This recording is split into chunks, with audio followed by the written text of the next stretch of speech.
Okay. I'll share my screen as well. Yes.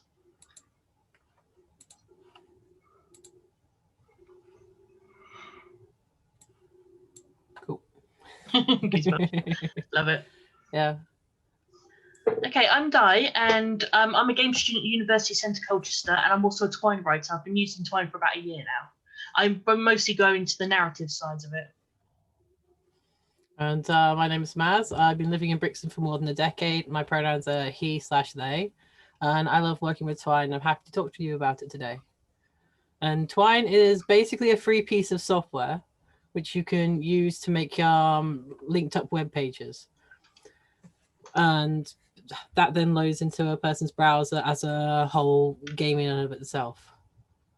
If you've ever played any of these books here or anything similar, it's basically Twine was used to make choose your own adventures, but on the computer.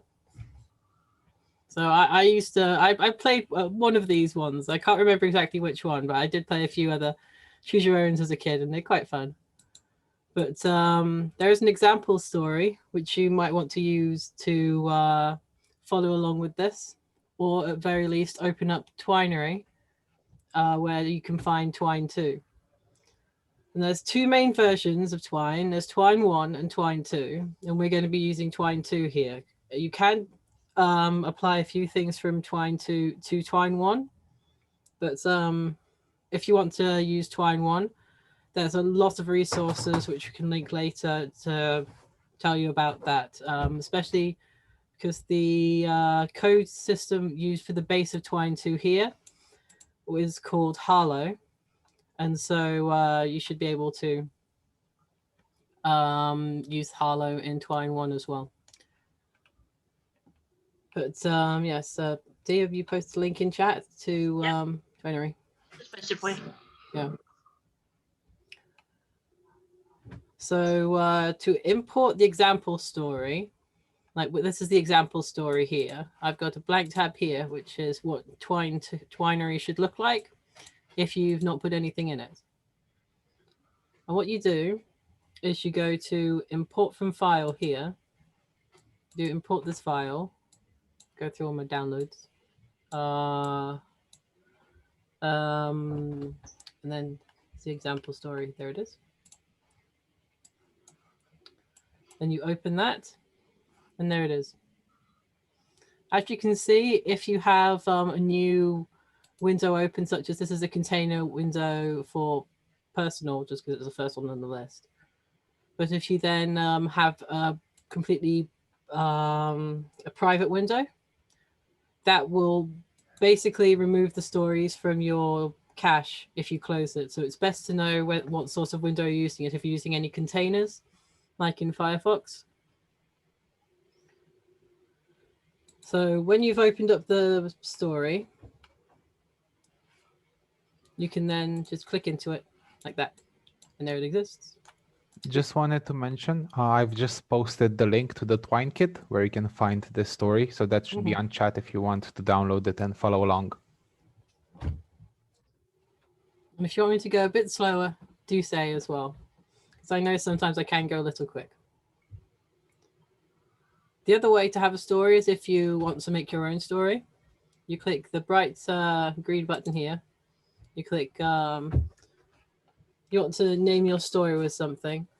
It's usually a good idea to name your story something that you're going to remember is useful.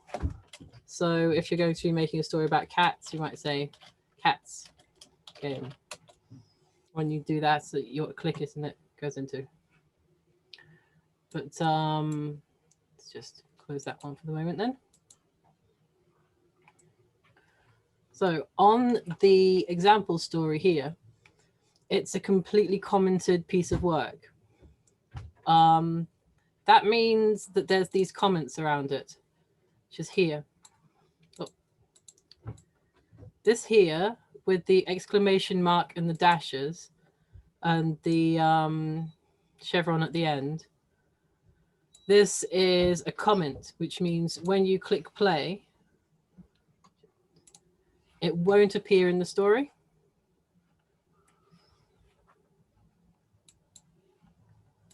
That there has information about what it's linked to here. So here it's saying that the love is in the HTML h1 tag, which is this here, to make it bigger and stylable as a title.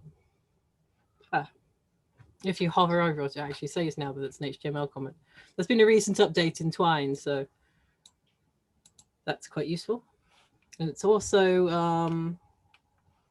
in the style sheet, which is here. If you click there and you go up to here, the edit story style sheet. This also has comments, but these comments are the CSS comments. And CSS stands for Cascade Style Sheets. It's basically the way you lay it out. It means the things at the bottom supersede, so they go on top of the things on the top. So you do the big things at the top, and then you go more and more specialized at the bottom. But these comments here will tell you all about the bits here that it's relating to. You don't have to comment your own Twine. It's just commented here so that people know what the Twine is actually doing and what's being written.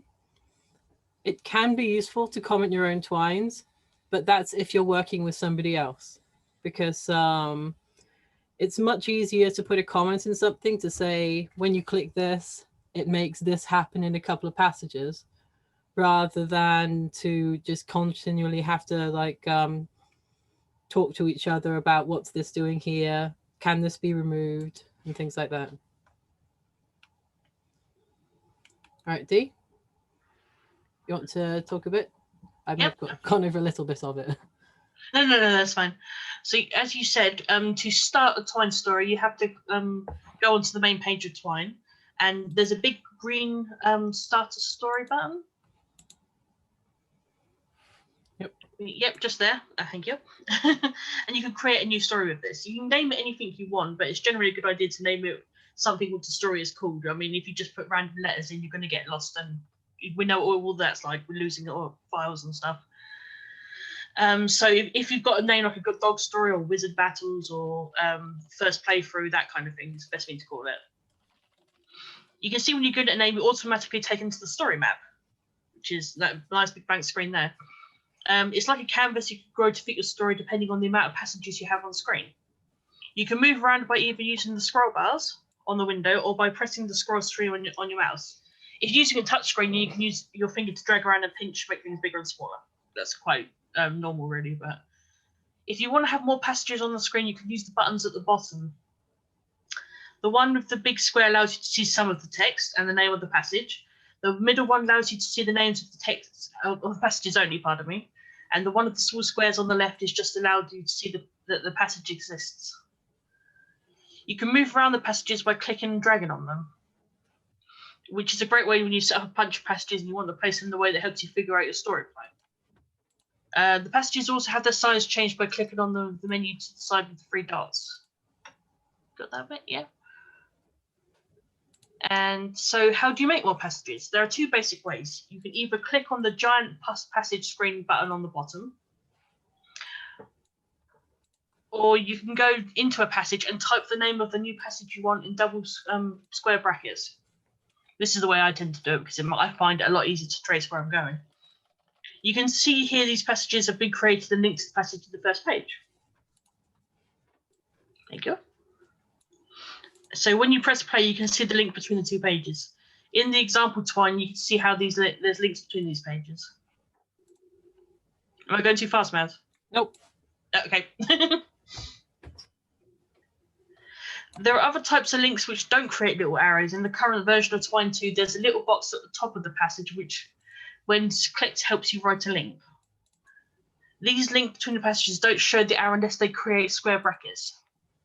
If you look at the example Twine, you can see 2 types of square brackets being used, 2 types of links being used, pardon me. If you click on the start passage and scroll down, you can see 2 links. One link that specifies the transition and uses hard-coded syntax to move from one page to the other, and the other which uses square brackets. Can you tell us a little bit more about Harlow, please, Waz? Of course. Harlow is basically the language that and the syntax how you write a story. So it's much like you have to have commas and exclamation marks and quotation marks in when you're writing a standard story in English. To write one in Harlow, you have to have all the little grammar, like here, these brackets here, and the words with transition time. That is the time for the transition from one page to another, or from a link reveal as it is here.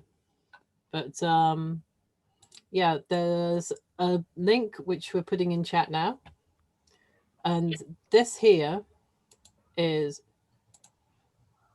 basically, let's just put it here. This is the documentation. And the documentation, or manual as it says there, is all the information about the code in Harlow.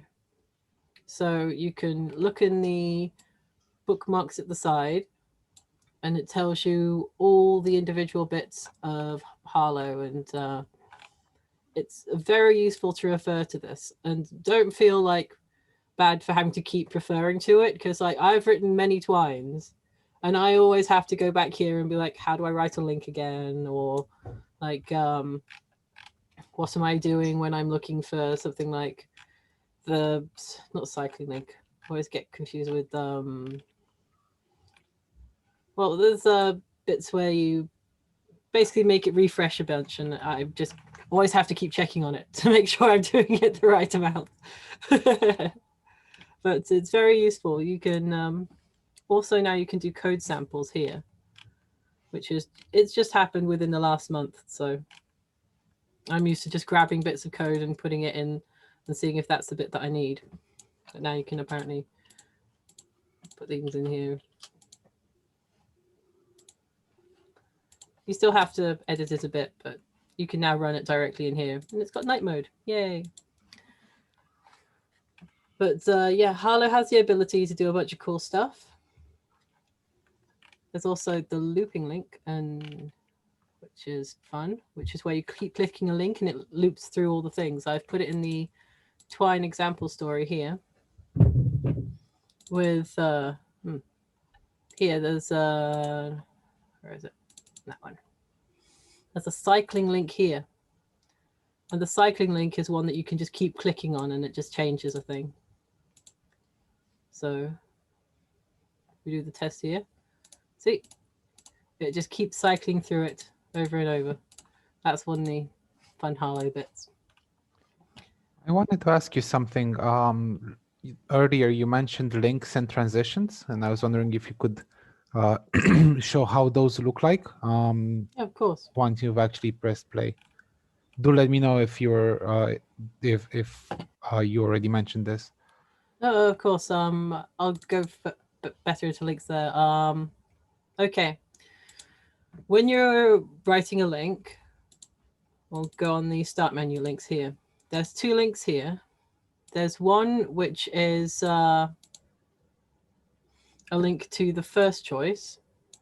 See, it says choice 1-1 here. And that's to this here. And to go to this choice here, we have link go to, which is written within the brackets, because you have to have the brackets to control the thing that you want the code to do. And when you have that, you type link go to and a colon, and then within the first piece of writing, you'd have either a quotation mark or an apostrophe. It just has to have two things that go like that around the word to basically say that this is the word that you want. It contains it. And in this code, the first one is the name and the second one is the link. It's very similar when you have the brackets, where it has the first one is the word, which appears on screen.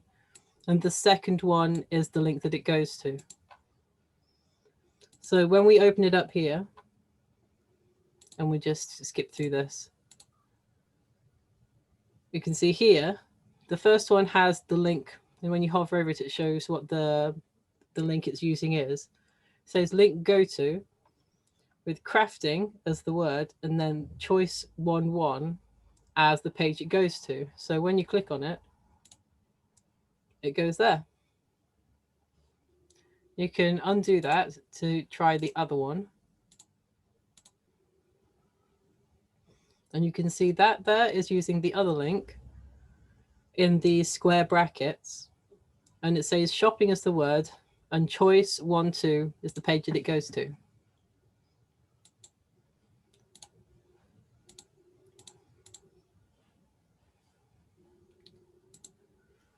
Cool. Thanks a lot for that. All good. And one of the things that those pages also do is they have variables on them. And you'd wonder what that pop-up box was that said type here. That was setting a variable for a thing which is listed as item. Variables are basically data values that you can call on at different times. So if you make a spooky story, like say you want to do like Bloody Mary, you can make it so that somebody either has to type in or click on something that says Bloody Mary 3 times to make the evil spirit appear. It doesn't have to be numbers. It can be a whole range of values. So if you click on the variable buttons in the passage, such as in here, actually, let's just open up a new passage because that's got a lot in it. So we open up here. This here sets the variable.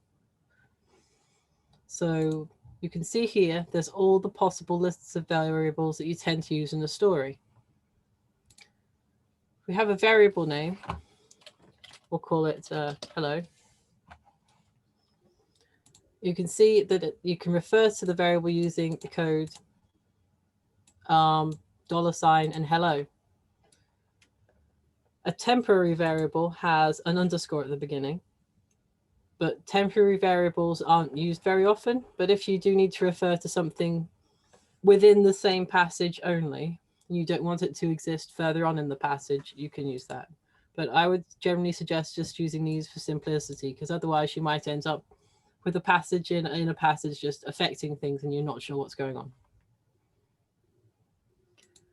But you can then give the value for this. The main ones I'm going to be talking about at the moment are text string and number. Array is basically a list of things. Data map is a list of arrays. Color is, they've got the Harlow built-in ones at the moment, so it's just a color. It's just an easy way of setting colors there. You can otherwise do it with the text string. And a Boolean value is always just 1 or 0, so it's true or false. Boolean just is sort of, it's like a binary thing. But text strings and numbers. With numbers, you can click the arrows to go up and down for different numbers. But any number matters as long as you have a whole number such as like that. So putting in, say you want pi, you can't use pi, you have to use an approximation of pi. So you can just do, I don't know the whole numbers of pi, but you put in as many numbers as is useful for what you're doing. So text string can be anything you can type with the keyboard. So it can be also hello, or it can be an emoji. Cat emoji. There you go. So if you did that and then you typed, you can just put in something directly into a passage like that and it will actually display it.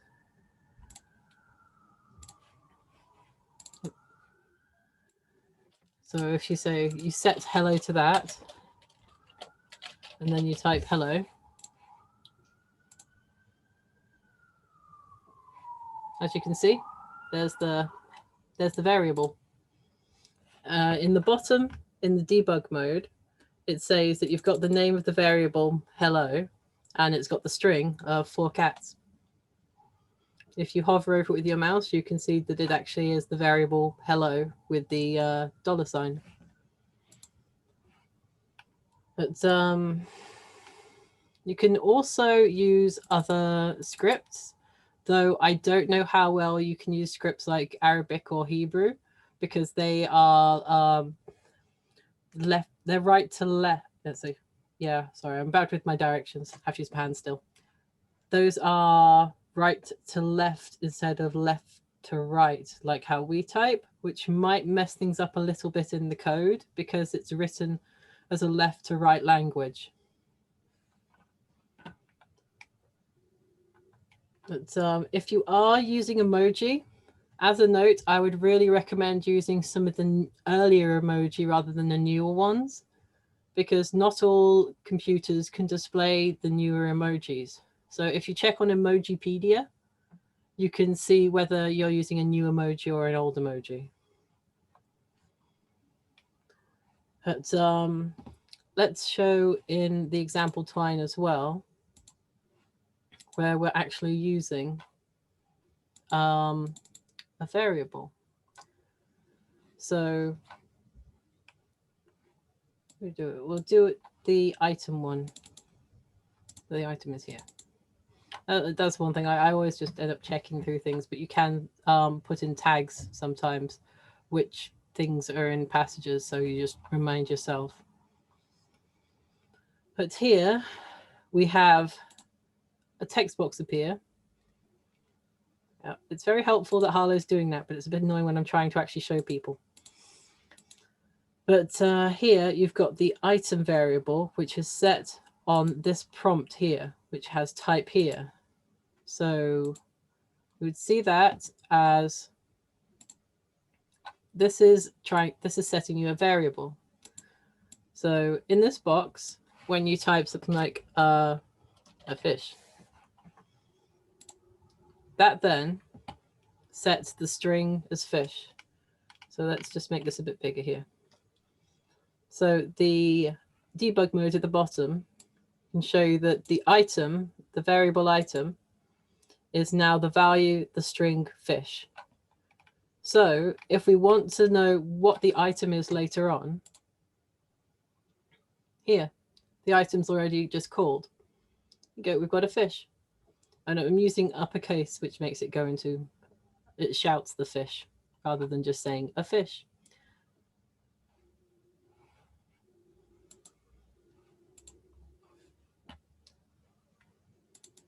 Showing here, if you are wanting to set the variable, you just have to type, you just type set and then colon item to, and the prompt here is the box that opens. It's much easier shown written down than just saying set colon. But basically, you can also, I think it's in one of these. Let's just check. Input there. Yeah, this is how you can also make a box, I think. Actually, I'm not sure about that. Sorry, there's a whole bunch of new things that I still need to mess around with a bit more at the moment. I'm used to typing everything out in straight up Harlow.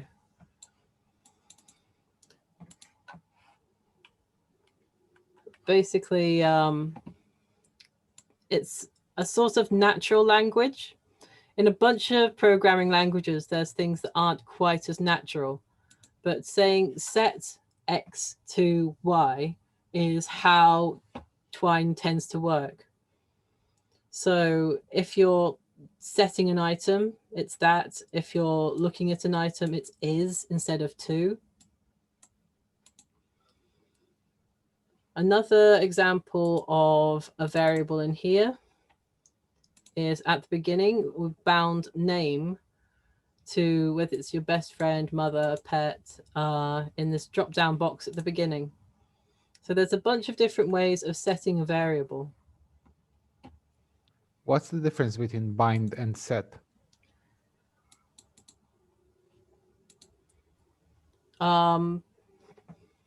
Set is a different way of, it's a way of writing it in a different thing. Basically, in a drop-down box, it binds it to whichever one is next chosen in the list. So Okay. when you have the drop-down box here, instead of setting it as just one of them, it will rebind it to whichever one is being chosen. Okay. As you can see in the thing here where it's saying the name variable there, when you change it to that, it changes the string which it's bound to. Mm-hmm. So if you're using a drop-down, it's going to be bind. If you're using an input, as you showed earlier, you should use set. Yes. Okay. If you're not sure which one to use, you should always just check the manual. It's just always handy. Just if we go to let's see, is there a link? Is there a drop-down box somewhere? There we go. If you go here, this one shows you that it's bind, basically. And it gives you other options of using things. And it tells you exactly what it does. It's just a more interesting way of setting things, really.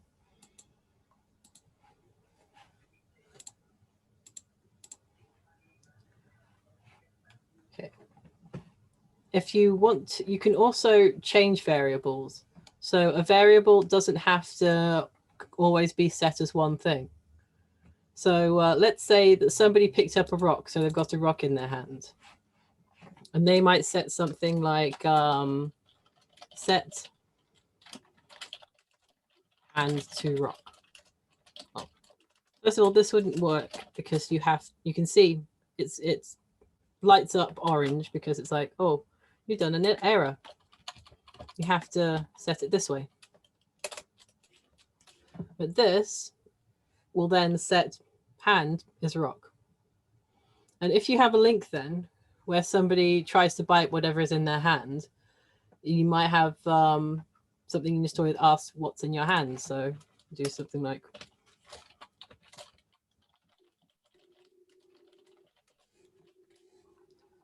so that makes this passage here. And we'll ask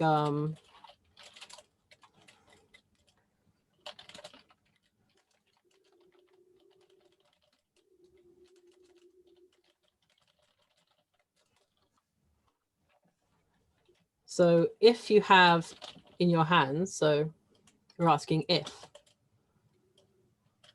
what's in your hands? So here's the hand. There's the hand. But what is in the hand? So is rock. So if in your hand is a rock, then it'll say, you hurt your teeth. Ow. But if you don't have a rock in your hand, and instead you had something like an apple, you want to ask, is in hand an apple? But if you wrote something like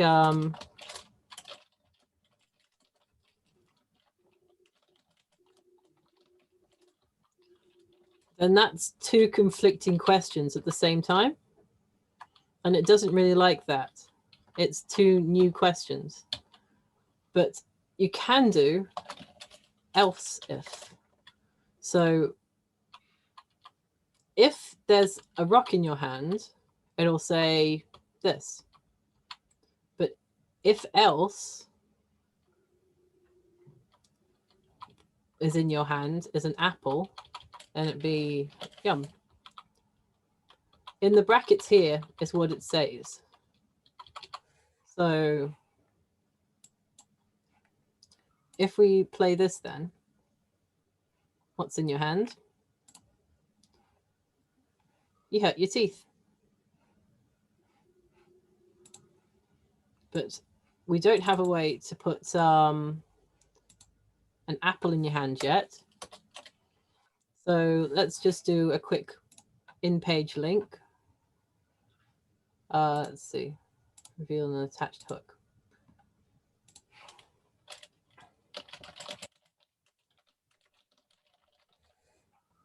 So this is a link, just like any other link, except this link goes into the page. So let's just see.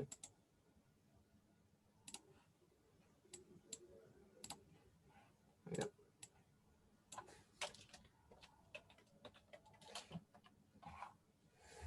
So this link word will say something instead like set hand to apple.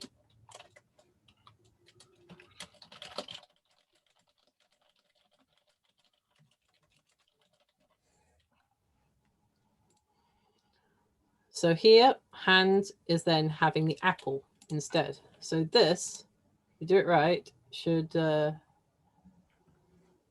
instead of clicking directly on hand, we pick up an apple instead. So hand here is currently the string rock, but you can use the set to then change it to the string apple. And then when it asks what's in your hand, yum, you've got the apple in your hand. But if you had neither, which is also just good practice to do in terms of debugging,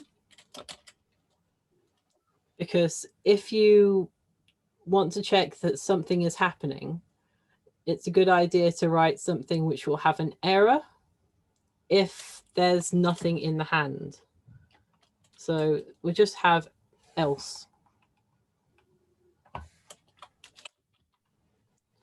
So you've got if, else if, which is going to the same thing. So if you've got a rock in your hand or an apple in your hand, and then if neither of those, it would be like bite hand.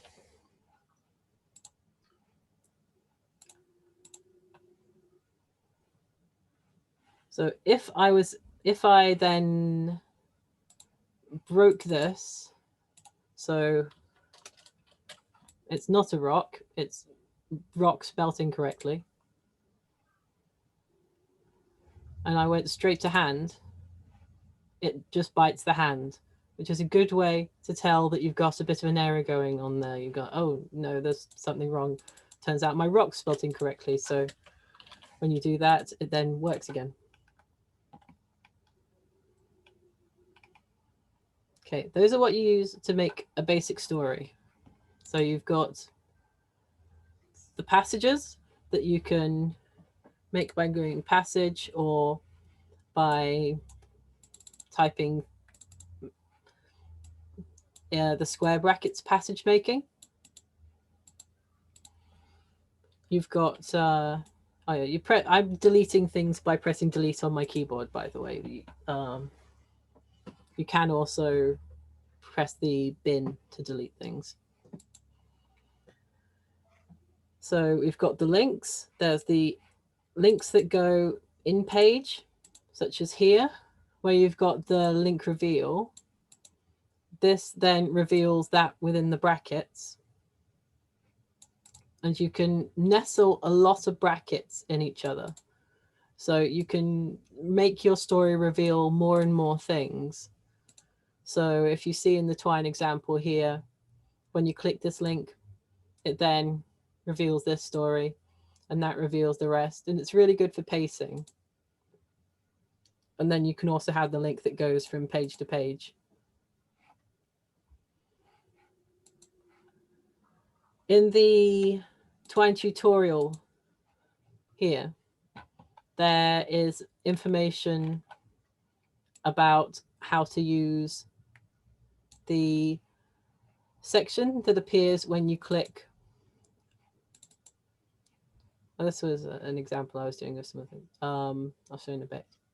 If you click the link here, there's information on how to use that in the tutorial. but I would suggest as well, just type whatever you want in anywhere.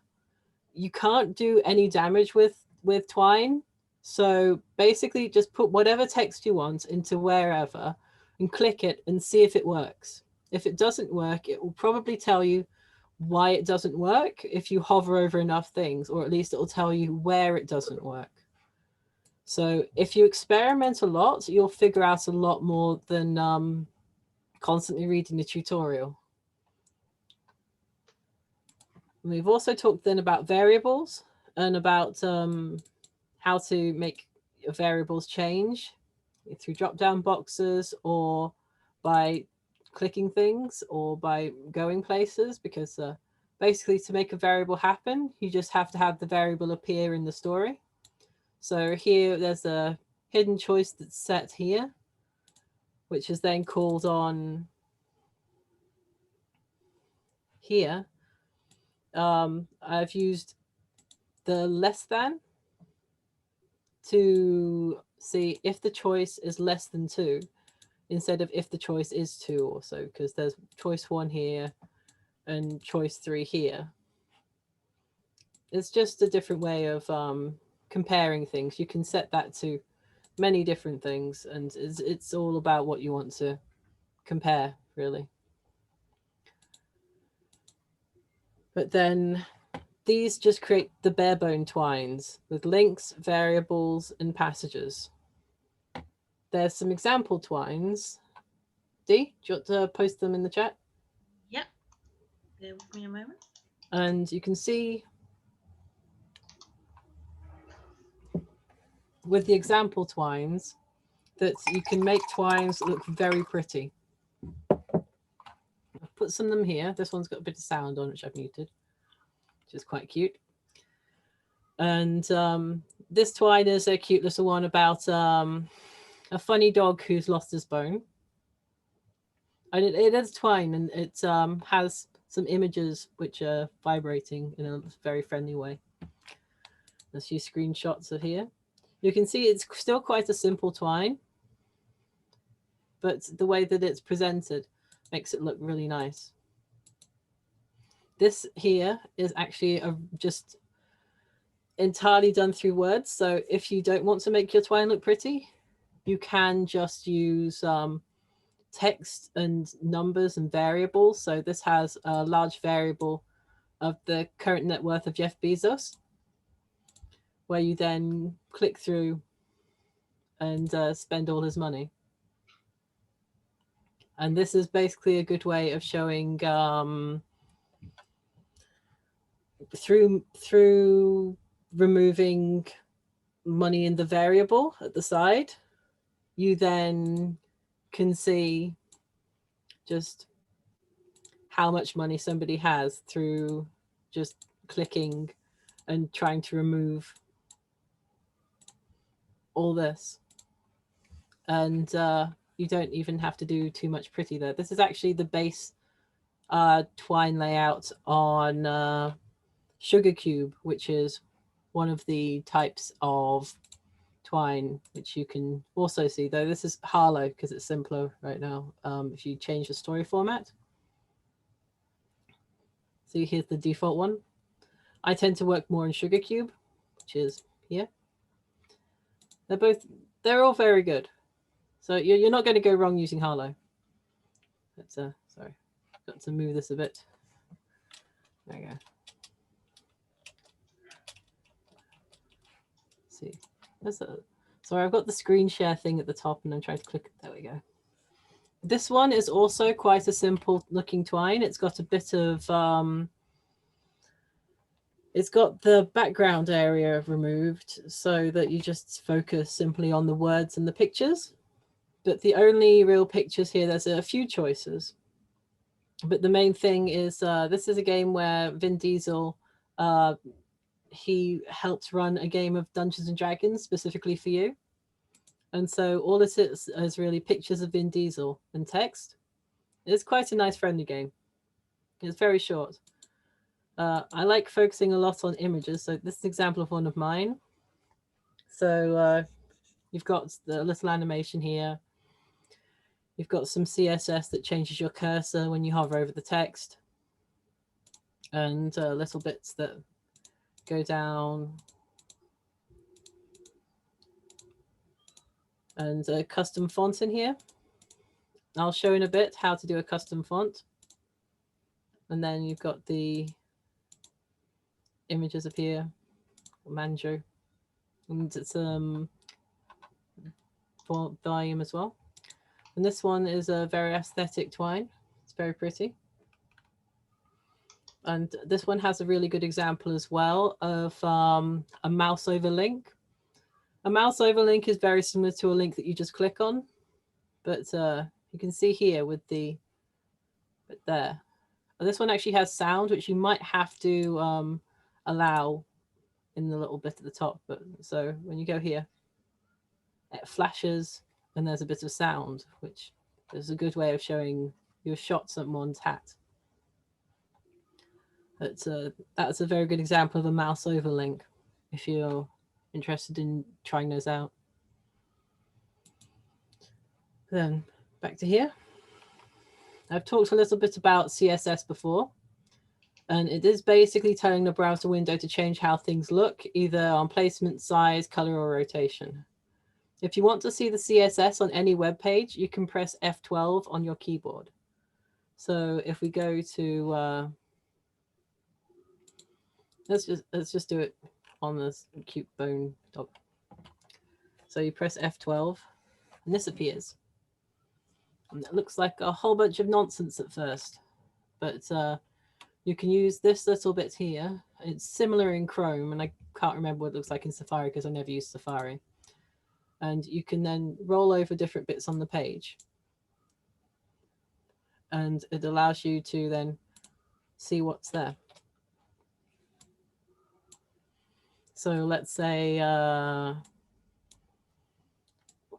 we want to change, let's remove the image first. So we can just see the straight up background. Now, if we get the background color, we'll click on this, which opens the color picker. And there we go, it's red now. And I usually just copy and paste that into my CSS area because it's easier than just typing it back in. You don't really need to type it in. So if we go on the example story, the style sheet is here. And we can see there's a background color here. So what happens if I get this background color and I copy and paste, and now I've changed it from DOCFF, which is a nice-ish gray color, to A3333. And you can learn exactly what this means if you want, but it's not really completely relevant. Let's just see what that looks like now. So there we go. It's changed this area to red from a gray. If you close it, you can't press undo. So you just, I'll just FFF. There we go. And you play that. There we go. It's a gray again. Dee, do you want to put the link to W3 Schools in chat? Cool. Yep. This is a website that I first used to learn CSS. It's very good at giving you the basics and helping you to figure out what you need to do.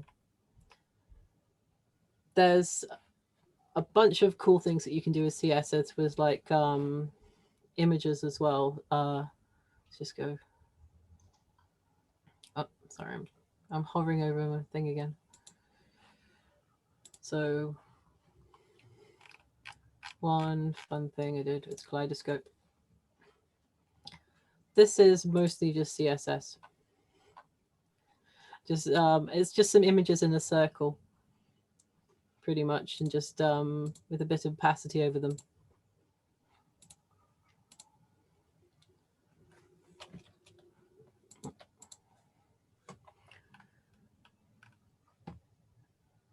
And if there's something you're trying to figure out in CSS and you have no idea how to do it, I would generally just Google it. Like, just figure out the question. And once you know the question, you can find the answer quite easily, because if you're thinking like, how do I change font color? It might be how do I change text color instead, because font and text are slightly different. We'll talk about fonts now though, and I realize I'm taking up a bit of time warbling as well, so tell me if that's an issue at the moment. So here, you see there's, if we go in this here, this is what a plain story looks like in Twine. So it's got this font and it's got this as the links and everything. So how do you get that into this sort of font? Oh, do you want to post the fonts, Google? Yep. In Google Fonts, you basically can choose whichever font you want. So let's go with this one because it's pretty funky looking.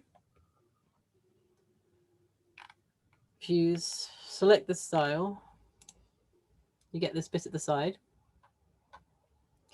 And then the one we need is import. You don't use the style because the style is actually what your style sheet is already in. You just grab the import URL. I'm using Control-C to copy it rather than using it. Then let's go to this Twine example here.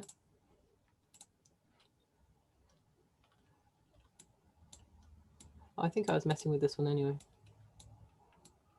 But yeah, you put that in here.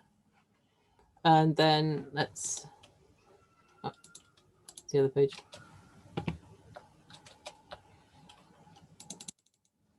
You take the font family, specify that. And you can put it into the story. It goes within the curly brackets, as you can read if you learn about the CSS, but it's all commented in the example story if you just want to mess around in all of this.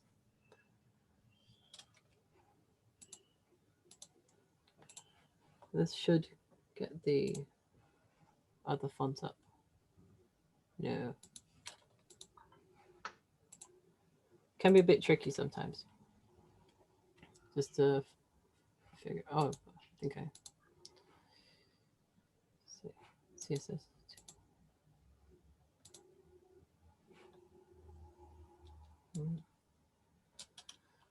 Try this one because sometimes the fonts can be a bit annoying.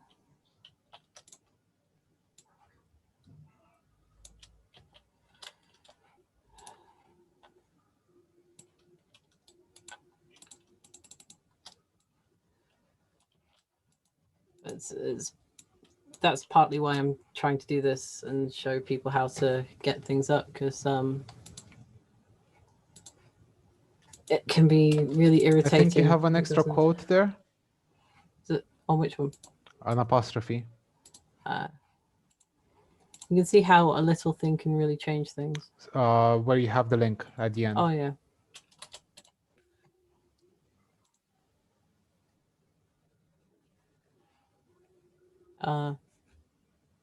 Nope. Okay, but you can see it's worked in this one. I'm sure there's something that I've not done which should be obvious, because I'm pretty sure it was working last time I did it. But like I said, it's a common sort of thing. And you'll be able to see this in the kit anyway, in terms of being able to play around with this and make it really make it your own. Yeah. And the way how you add images in, one thing that Twine 2 does is it doesn't have an image uploader.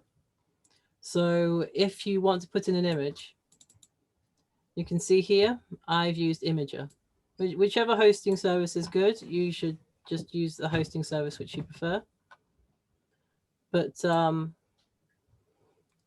when you put in an image, it's quite important to remember to not mix up the quotation marks. Because if you want to put an image in a variable, which is possible, you have to make sure, like in this example here, that you do something like this. It looks a bit obtuse, but pretty much what's going on here is that you've got the quotation marks around the image. So that's controlling this here is meaning it's a string for the either. Either basically just randomizes things. So this either will make these individual bits here all be random. So it would choose one of a random image, but then it's inside this quotation mark. Well, it's got this plus here first, which shows that you use the string in there. But then image source is how you put images down in things. So you can see in here, to include the image in the file, you use image source, and then the image URL goes in between. So the image source will then use one of these images from the either, and all of that then has to be printed. So you have to control, for first, the image source needs the quotation mark here, but the image source can't go straight into a print. And print is how you can print certain variables. So the print is just straight up printing this as a piece of set text. And then it's doing a variable either with these three here. And then at the end, you have to close the quotation marks for the image, which is using these apostrophes. So that does sound a little complicated, but it's just something that's good for people to know, because it seems simpler than it is. And so it's just good to have a reference for that. Is listed at the end of the tutorial as well, that there's a bit of information about if you're putting in images, what you'll have to do with quotation marks. Because otherwise you might have a break in your code and you have no idea what's going on. But it's quite simple once you actually know what's going on, which is why I've included that bit about specifically when you're putting in images, you have to make sure the quotation marks are correct. Okay, so another bit of interesting decoration you can do is using the inbuilt areas of Harlow itself. So if we just click on here, this just gives you a few bits of how to put in text. So if you just check, you can change it around, put in different colors and backgrounds, and also some funky gradients, which you can change the colors for. So it's quite nice. This can then affect the entire passage or the hook and things like that. There's a bit of that inside Twine tutorial. I honestly recommend you just mess around with this as much as you want. It creates the code directly in. There's also some Rotaty text functions, and the display is quite useful. You can make it rotate text when you click on things. If you add in some links to remove text and then replace it. There's other ways of styles where you can make rumbly text. I've included a bit of the text rumbling in here. Oh, cancel that. So here, when it loads into the page, where does it go? Yeah, there it is. It does a transition pulse, which is a really good way. Movement really helps draw people's attention. So if you want something to just like bounce in, it's a really good way of drawing attention. So I've been a bit wobbly there, and I realize it is getting quite late. But if anybody has any questions, then it'd be quite good.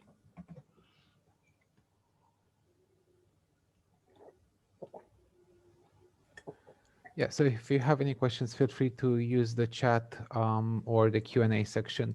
I just wanted to say with Twine, a lot to be able to do the basic things like a choose your own adventure story, as Maz was saying in the beginning, you don't need to know a lot of programming. We have intentionally added more to the kit than you need to use for creating a choose your own adventure type story, or like a branching narrative story, as we've learned from talking Yeah. to Olivia and Samantha, because we wanted to cover those examples as well. Like, you don't, for the story jam, you're not gonna get extra points or anything like that if you use images or if you use rumbly text. What we care about is the story itself and how you decide to make it your own. And you can definitely use this you can definitely do that just by using this kit and then copying various bits of it to create things like more choices, or to create different branches and so on. Am I correct, Maz? Yes, I'd say that basically You Are Jeff Bezos is a really good example of showing just what the text can do as well. While there is the variable at the side, which shows the big number and all that, the majority of this does just use clicking on things, and a lot of it's just clicking on things and then just clicking in different places. It's just very branching. And I have played a fair few Twines which are just clicking on various areas and seeing which bit it goes down. Yeah. So if you do just make a standard choose your own adventure, it is a lot more of just branching. That's why it can also be quite very good to see things like this, so you can figure out where everything is branching to. Do you want to, are you able to show a more complicated project than this, Maz, in terms of how Let me see. the diagram looks like?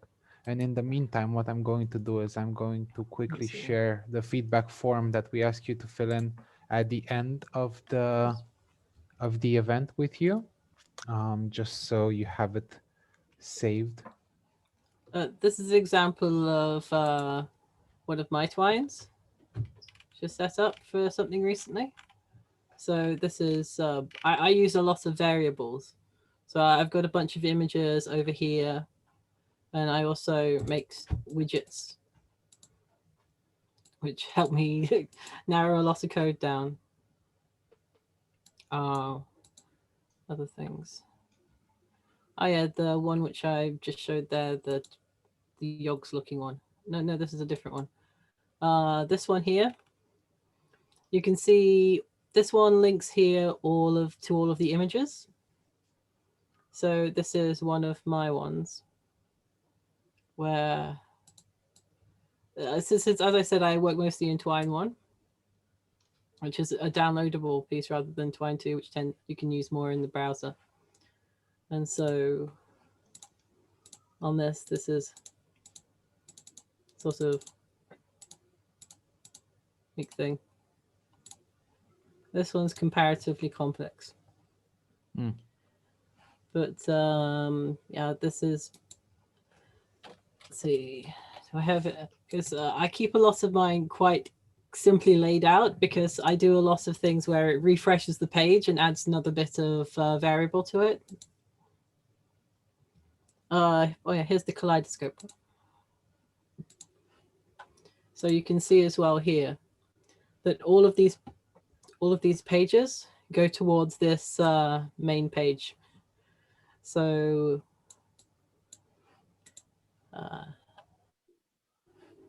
it's it all is quite it's quite simply laid out to me, though I'm not sure if other people, when they're looking at it, they're like, what's going on there?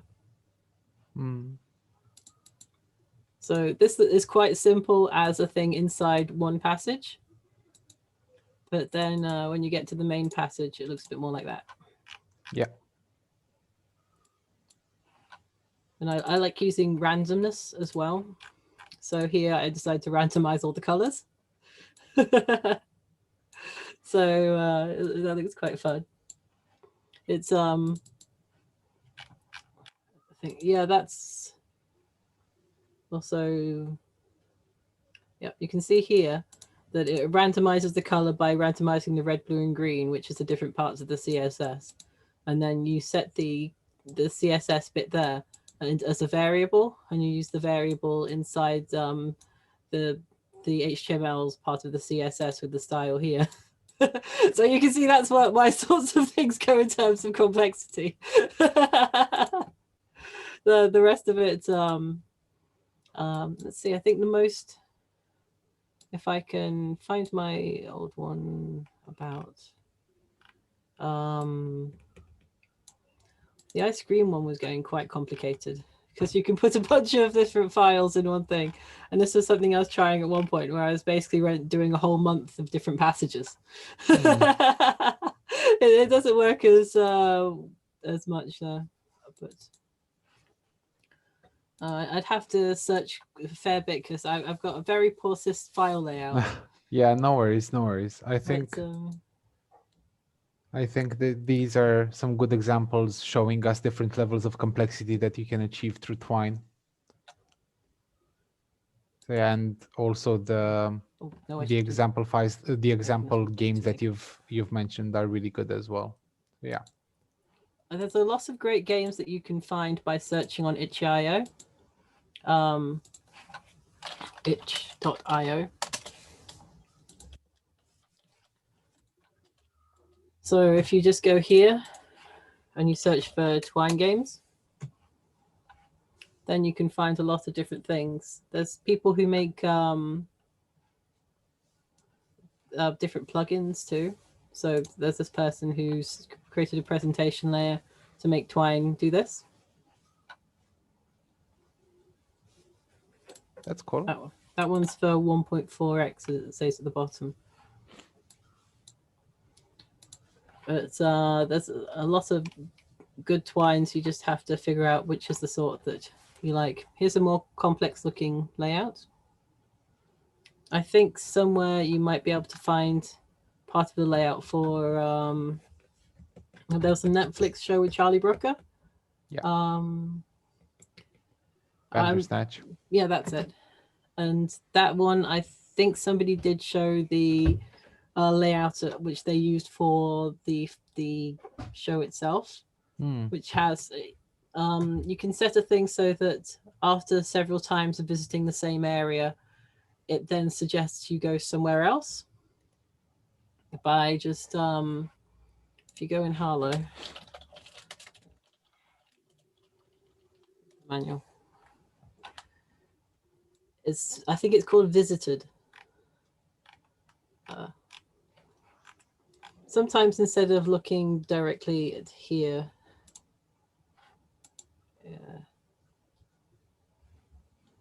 I just do Control F and do.